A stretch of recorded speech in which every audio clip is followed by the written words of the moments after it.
कार्य हमेशा लोगों के सर्वनाश का कारण बनता है। आप कंस को देख लो, आप दुर्योधन को देख लो, बाबुओं के बीच में अब इस बार हमारे मोदी जी फंस चुके हैं। एक जगह नीतीश बाबू, एक जगह चंद्रबाबू नायडू। मेले बाबू ने खाना खाया, मेले बाबू ने पानी पिया, मेले बाबू चातल है, मेले बाबू ने नाश्ता करा। या सरकार का पुराना फंडा है, पढ़ोगे लिखोगे तो सवाल करोगे, इससे अच्छा आप अनपढ़ रहो तो हमसे सवाल नहीं पूछोगे।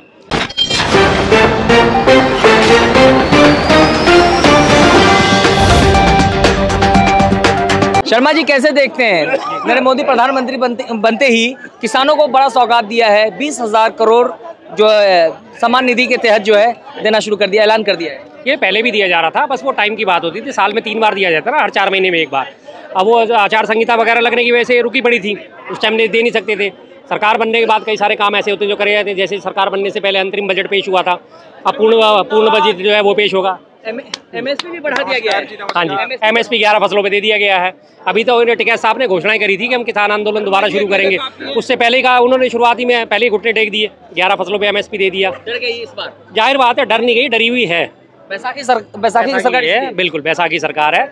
दोनों बाबुओं के बीच में अब इस बार हमारे मोदी जी फंस चुके हैं। एक जगह नीतीश बाबू, एक जगह चंद्रबाबू नायडू। मेले बाबू ने खाना खाया, मेले बाबू ने पानी पिया, मेले बाबू चातल है, मेले बाबू ने नाश्ता करा या नहीं करा। अब यही हाल इनका होना है और वो कुछ दिन तक हमारे को ये मनोरंजन का सौगात मिलेगी और उसके बाद ये सरकार अपने आप ही ताश के पत्तों की महल देश का सबसे बड़ा लोकतंत्र का महापर्व का परिणाम आ रहा था और बिना नोटिफिकेशन का नीट का एग्जाम का रिजल्ट आ जाता है, तो क्या लगता है इसके पीछे कुछ लॉजिक रहा? नीट में तो आपने सबने देख लिया कि कितना नीट एंड क्लीन हुआ इस बार वो नीट। आज से पहले इतिहास में कभी ऐसा नहीं हुआ था। और अभी तो नीट की आग ठंडी भी नहीं हुई थी। अभी परसों आपने मंगलवार को देखा कि वो भी हो गया। UGC नेट का भी परीक्षा वो भी रद्द हो गई है। ये जाहिर सी बात है, सरकार की मंशाएं हैं। सरकार की मिली भगत के बिना ये पेपर लीक नहीं हो सकते, पेपरों में हेराफेरी नहीं हो सकती।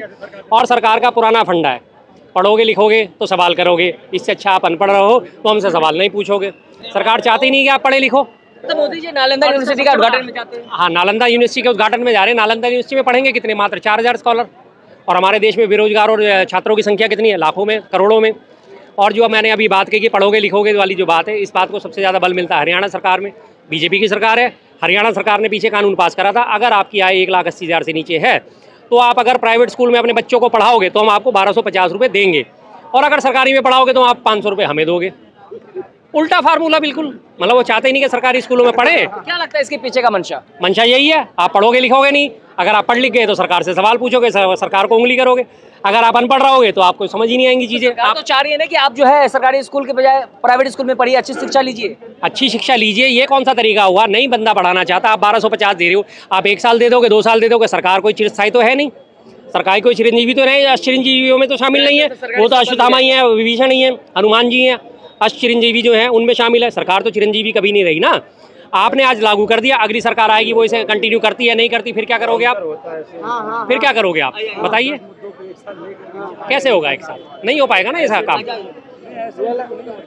तो क्या लगता है बिहार सरकार ने जो है जो आरक्षण को बढ़ा करके 65% जो है करने का वादा किया था, पटना हाईकोर्ट ने उसे रद्द कर दिया। हाँ जी, ठीक है, फिलहाल अभी रद्द कर दिया, देखते हैं आगे क्या होता है। ये तो सरकार की और कोर्ट की खींचतानी चलती रहती है आपस में आरक्षण के ऊपर। और शुरुआत से इस बार भी आरक्षण पे कहा था कि 50% से ऊपर नहीं करा जाएगा। इंडिया गठबंधन ने बोला था हम 50 से ऊपर करेंगे, आगे जाके जो वंचित हैं उन्हें हक देंगे। लेकिन उस पर कानून का हवाला दे दिया गया कि 50% से ज़्यादा आरक्षण नहीं हो सकता। अब देखते हैं क्या मसला होता है। मोदी है तो मुमकिन है, मोदी है तो देश सुरक्षित है, धर्म सुरक्षित है। लेकिन अयोध्या से ही भाजपा की करारी हार हुई। अब मोदी जी जो है जय श्री राम नहीं जय जगन्नाथ का नारा लगाने लगे। अयोध्या अकेली कोई देश थोड़ी है। अयोध्या की आबादी कितनी? 25 लाख। अयोध्या का क्षेत्रफल कितना? 2500 किलोमीटर। भारत का क्षेत्रफल कितना? 32 लाख वर्ग किलोमीटर। भारत की आबादी कितनी? 140 करोड़। तो एक अकेले अयोध्या से पूरे भारत को रिप्रेजेंट नहीं कर सकते ना। वहाँ की जनता को पसंद आया, इनका काम पसंद नहीं आया, उन्हें दिखी हकीकत ये इस वाले लायक नहीं है कि इनके कैंडिडेट को जिताया जाए, उन्होंने पलट दिया।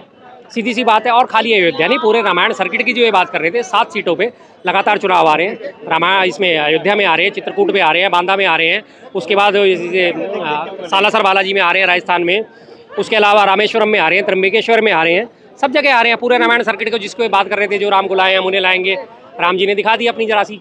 24 जून से जो है पार्लियामेंट सेशन का स्टार्ट होना है और 26 जून को जो बहुमत साबित करना होगा, स्पीकर का चुनाव है, तो क्या लगता है अभी भी इस पर पेच फंसा हुआ है? हाँ, पेच फंसा हुआ है, इसमें पूरी तरह पेच फंसा हुआ है और ये पेच अभी फंसा भी रहेगा। 24 जून से इस सरकार की शुरुआत होगी औपचारिक रूप से, 24 जून से शुरू होगी और ये 24/12/2024 तक ही चल पाएगी।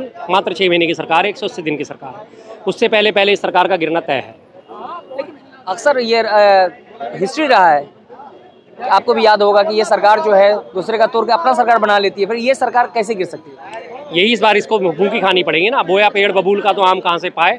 अब सारे के सारे इनसे खफा हुए बैठे हैं। पिछली बार सरकार जब थी इनके पास तो 303 सांसद बीजेपी के अकेले सांसद थे, दूसरों की इनको जरूरत नहीं पड़ती थी, तो दूसरों को हाशिए पे रख के चलते थे, दूसरों को जबरदस्ती उनके साथ अटैचमेंट होना पड़ता था, हाँ में हाँ मिलानी पड़ती थी। इस बार ये पूर्ण बहुमत में नहीं है, साथ लेके लोगों को चलना ही पड़ेगा, तो इसलिए इस बार ये डाउनफॉल पे है, घुटनों पे हैं ही हैं, लेकिन ये अभी भी अपनी अकड़ कम नहीं कर रहे हैं और जिसका इन्हें खामियाजा उठाना पड़ेगा। और मैं तो चाहता हूँ इनकी अकड़ और बढ़े, अपने साथियों को और आंखें दिखाएं, अपने साथियों को और दबाएं, तभी जाके साथियों को भी अकल आएगी कि किसका साथ देने में फायदा है और किसका साथ देने में नुकसान है। पूरे लोकसभा में हमारे देश के प्रधानमंत्री नरेंद्र मोदी अपने चुनाव प्रचार प्रसार के दौरान मुसलमानों को टारगेट कर रहे थे, कह रहे थे ज़्यादा बच्चा पैदा करने वाले, फिर कांग्रेस को कह रहे थे अगर वो सत्ता में आएगी तो एक भैंस छीन करके दूसरे को दे देगी, इस तरह की बातें कर रहे थे। लेकिन उनके सहयोगी दल, अगर बात की टीडीपी की बात की जाए, तो मुसलमानों को बहुत कुछ देने का वादा किया है। वही तो बात है ना, इनकी कथनी और करनी और, हाथी के दांत खाने के और दिखाने की और। इन्होंने पूरा चुनाव केंद्रित कर दिया था हिंदू मुसलमान पे, लेकिन हमारी भारत की जनता बहुत समझदार है, हिंदू मुस्लिम के लपेटे में नहीं आई, मैक्सिमम जनता नहीं आई है।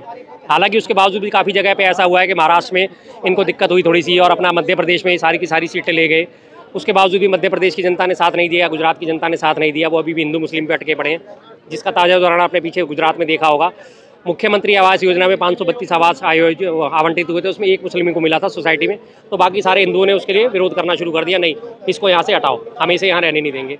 तो यही खेती करी है मोदी जी ने, तो लगातार हिंदू मुस्लिम की राजनीति करी थी, जिसे इस बार जनता ने बहुत अच्छी तरीके से नकारा है और आने वाले समय में और नकार देगी। कहा जा रहा है कि ये एनडीए की सरकार नहीं है, एनएनडीए की सरकार है, नीतीश नायडू डिपेंडेंट अलायंस सरकार, ये विपक्ष का कहना है, हमारा नहीं। लेकिन नीतीश कुमार का भी अक्सर ये रिकॉर्ड रहा है कि वो मुसलमानों को साथ लेकर चले हैं। चंद्रबाबू नायडू का तो वो तो नमाज तक पर है, वीडियो आपने देखा होगा, वो जो हज हाउस देने का, जमीन देने का, बनाने का बात किया है, वही चीजें इनके सामने आ रही है ना लगातार। इन्होंने वादे करे थे कि नहीं जी मुसलमान आपकी संपत्ति छीन के मुसलमानों को दे देंगे, आपका आरक्षण छीन के 4% आरक्षण मुसलमानों को दे देंगे, और वही चंद्रबाबू नायडू ने घोषणा भी कर दी सरकार बनते ही। जैसे ही उन्होंने मुख्यमंत्री पद की शपथ ली है, हज जाने वालों को 1-1 लाख रुपए उन्होंने देने की जो ऐलान कर दिया, कब्रिस्तान शमशान के लिए जगह आवंटित करने का दे दिया, हज हाउस बनाने के लिए जगह अलॉट कर दी, 4% उनको आरक्षण दे दिया। अब ये किस मुँह से जाएंगे जनता के बीच में कि आप तो वादा कर रहे थे, अब आप किस तरह से हिंदुओं का सामना करोगे? जो हिंदू कहते हैं ना, जो आज कह रहे हैं कि अयोध्या के हिंदू दोगले हैं, वही अब इन्हीं के ऊपर सवाल उठाएंगे, आप किस किस्म के दोगले? आप तो कह रहे थे कि मुसलमानों को आरक्षण नहीं दिया जाएगा, आपके फिर सहयोगी ने किस तरह से आरक्षण दिया? तो इसीलिए मैं कह रहा हूँ कि ताश के महल की तरह सरकार भरभरा के अपने आप ही गिरेगी। लेकिन कहीं ना कहीं अगर चंद्रबाबू नायडू ने जो ऐलान किया है मुसलमानों को आरक्षण देने का, 4% जो आरक्षण देने की बात है, वो समझिए मोदी जी भी दे रहे हैं क्योंकि सहयोगी दल है में शामिल है। जाहिर बात है ना, अब यही तो उपलब्धियां मोदी जी के खाते में जाएंगी। आपने तो कहा था कि कांग्रेस देगी, आपका आरक्षण छीन के मुसलमानों को 4% आरक्षण दे देगी, अब आपका सहयोगी दे रहा है, अब किस मुँह से जनता का सामना करोगे? वही तो हम कह रहे हैं। इसीलिए मोदी जी का जो महल है वो ताश के पत्तों का महल है इस बार, और वो ढहने वाला है बिल्कुल। उनके पास नहीं है जवाब देने के लिए जनता को, कहाँ से जवाब देंगे, कैसे देंगे? लेकिन इस बार जो है बहुमत भी 272 भी नहीं क्रॉस कर पाई है, 240 सीट आया बीजेपी को, तो कहीं ना कहीं भारतीय जनता पार्टी का अहंकार ले डूबा है। बिल्कुल ले डूबा है। अहंकार ही हमेशा लोगों के सर्वनाश का कारण बनता है। आप कंस को देख लो, आप दुर्योधन को देख लो, आप रावण को देख लो, किसी भी पुराने कर्नल गद्दाफी को देख लो, मुसोलिनी को देख लो, हिटलर को देख लो, जितने भी तमाम आज की डेट में तानाशाह हुए हैं, शहनशाह हुए हैं, जिन्होंने अपने अहंकार को सिरों पर चढ़ाया, सबको जमीन का सामना करना पड़ा, सब जमीन पे आ गए। अहंकार कभी किसी को नहीं छोड़ता, अहंकार खुद कहता है तू मुझे ऊपर चढ़ा फिर मैं तुझे नीचे गिराऊंगा।